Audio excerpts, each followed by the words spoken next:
Assalamualaikum warahmatullahi wabarakatuh. Halo semuanya, gimana kabar kalian? Semoga kalian selalu berada dalam perlindungan Tuhan Yang Maha Esa, dan semoga pandemi virus COVID ini segera berlalu agar kita bisa melaksanakan segala aktivitas seperti dahulu kala.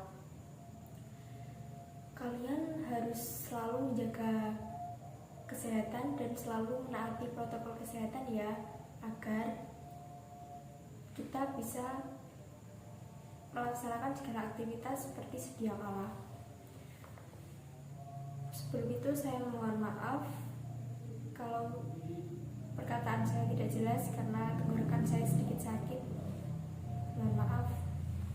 Perkenalkan, nama saya Fitratul Anggrina Bilan Rupambudi dari kelas 10-1 nomor absen 16. Di sini saya akan menjelaskan sedikit mengenai salah satu materi dari fisika. Sebelumnya, apakah kalian mengetahui apa itu fisika? Fisika adalah salah satu cabang dari ilmu pengetahuan alam yang cenderung mengarah ke rumus dan perhitungan.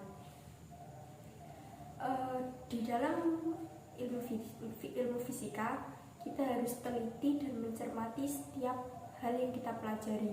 Jika kita mengerjakan setiap soal, kita harus mencermati setiap proses yang kita kerjakan agar tidak menemukan kesalahan yang tidak kita inginkan. Menurut kalian, apakah fisika itu sulit atau mudah? Kalau menurut saya sendiri, fisika itu lumayan sulit. Namun, saya memperoleh sedikit bantuan dari suatu metode dari guru saya.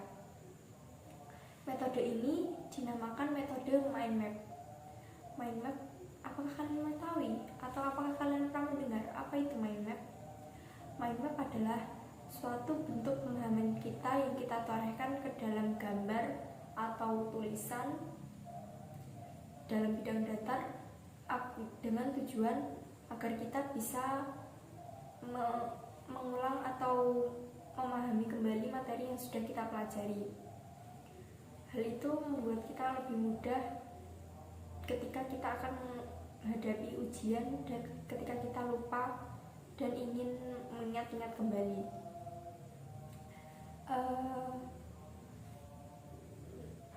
Sekarang saya akan memulai materi yang akan saya bahas. Saya akan membahas salah satu bab, yaitu besaran dan pengukuran. Apakah kalian mengetahui apa itu besaran? Besaran adalah sesuatu hal yang dapat diukur. Lalu, apakah kalian mengetahui ada berapa banyak besaran? Apakah kalian mengetahui apa itu alat ukur dan sebagainya? Di sini saya akan menjelaskan sedikit dan semoga kalian bisa memahaminya.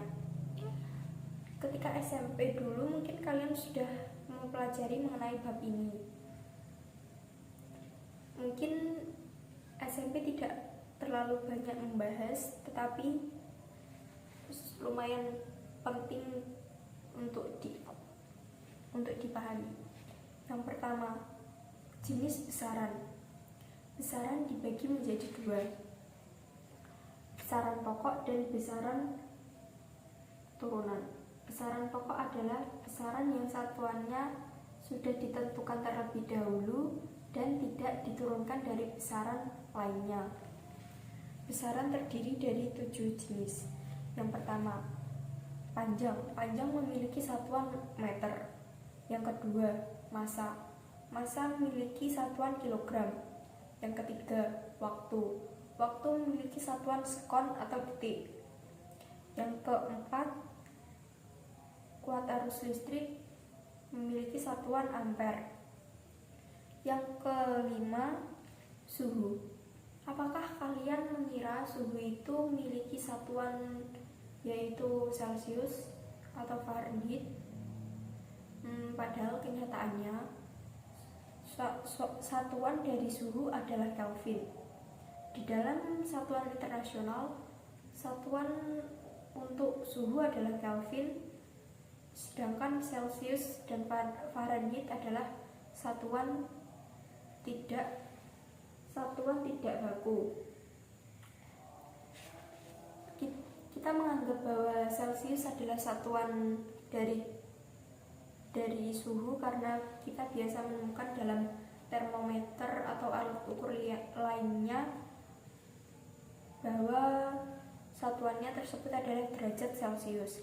Yang keenam ada intensitas cahaya, satuannya kandela.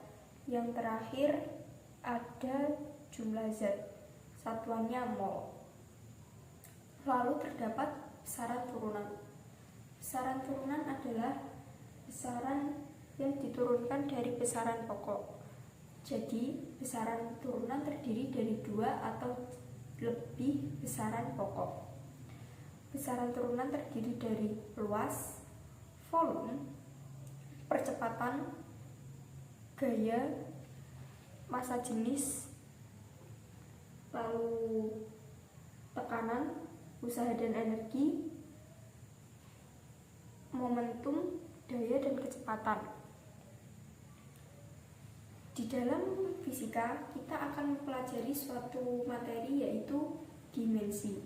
Di dalam dimensi, kita harus mengingat semua satuan yang ada dalam besaran, baik besaran pokok maupun besaran satuan.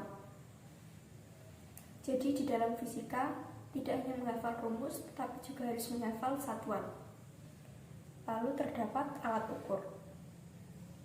Alat ukur terdiri dari yang pertama, penggaris. Kita sebagai siswa pasti tidak asing lagi dengan namanya penggaris. Kita biasa menggunakan penggaris untuk mengukur panjang dan untuk menggaris suatu garis dalam setiap pelajaran. Penggaris sering digunakan dalam ilmu fisika maupun matematika. Yang kedua, terdapat neraca Auhaus. Yang ketiga, terdapat termometer. Biasanya ketika kita demam atau sakit, kita ingin mengetahui berapa sih suhu yang kita capai ketika kita demam. Kita dapat mengukurnya menggunakan termometer. Lalu terdapat stopwatch. Ketika kita melakukan suatu hal dan kita ingin mengetahui berapa lama kita melakukan hal tersebut, kita dapat menggunakan stopwatch. Lalu terdapat gelas ukur. Gelas ukur biasa ditemukan pada lab-lab baik lab fisika maupun biologi dan lab lainnya. Lalu terdapat neraca gas dan juga terdapat ampermeter. Lalu terdapat alat ukur lainnya. Di dalam besaran dan pengukuran terdapat besaran skalar dan juga besaran vektor. Namun saya tidak akan menjelaskan lebih banyak mengenai besaran tersebut, dan saya rasa penjelasan saya mengenai bab ini sudah cukup. Saya akan perlihatkan lebih jelas mengenai gambar saya.